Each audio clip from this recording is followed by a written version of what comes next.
శిశువు ఆరోగ్యానికి తల్లిపాలు ఎంతో మంచివి. బ్రెస్ట్ మిల్క్ లో రోగ నిరోధక శక్తి ఉంటుంది. శిశువు ఆ పాలను తాగినప్పుడు అప్పటికే కాదు, దీర్ఘకాలికంగానూ అవసరమయ్యే ఇమ్యూనిటీ వస్తుంది. తల్లిపాలతో శిశువుల్లో sudden infant death syndrome risk తగ్గుతుంది. తల్లి కడుపు నుంచి బయటకు వచ్చిన శిశువుకు కొత్త ప్రపంచానికి అలవాటు పడడం కష్టం. బ్రెస్ట్ ఫీడింగ్ ఇవ్వడం ద్వారా తల్లి గుండె చప్పుడు, స్పర్శ శిశువుకు ఉపశమనంగా ఉంటుంది. కొత్త ప్రపంచానికి అలవాటు పడడం సులువవుతుంది. తల్లిపాలలో ఉండే డోకోసహాక్సనోయిక్ యాసిడ్ అనే ఫ్యాటీ యాసిడ్ శిశువు బ్రెయిన్ డెవలప్మెంట్ కు సహాయపడుతుంది. బ్రెస్ట్ ఫీడింగ్ వల్ల శిశువులో మిడిల్ ఇయర్ ఇన్ఫెక్షన్స్ అయ్యే రిస్క్ తగ్గుతుంది. శిశువులో అలర్జీస్, డయాబెటిస్ రిస్క్ ను బ్రెస్ట్ ఫీడింగ్ తగ్గిస్తుంది. ఇక ఈ బ్రెస్ట్ ఫీడింగ్ వల్ల తల్లికి కూడా మేలే. శిశువు పాలు ఇవ్వడం వల్ల ఆస్ట్రోపోరోసిస్ అంటే బోలు ఎముకలు వ్యాధిన పడే రిస్క్ తగ్గుతుంది.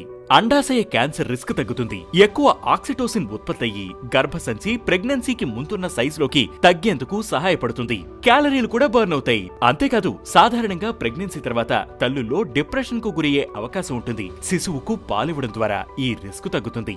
అయితే తల్లిపాలను నేరుగానే ఇవ్వాలని, శిశువుకు 4 లేదా 6 వారాలు నిండే వరకు బాటిల్స్, పంప్స్ మొదలైనవి వాడొద్దని వైద్యులు సూచిస్తున్నారు. శిశువు తల్లిపాలు తాగడంపై బాలింతల్లో సందేహాలు ఉంటే లాక్టేషన్ కన్సల్టెంట్ ను సంప్రదించాలని వైద్యులు సూచిస్తున్నారు. హాయ్, నా పేరు doctor Jyothirmayi, consultant paediatrician, cherish children's clinic. మీరు చూస్తున్నారు way to news ఆరోగ్యమస్తు.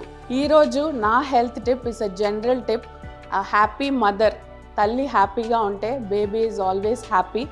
So you first take care of yourself and your baby will be always happy. Thank you.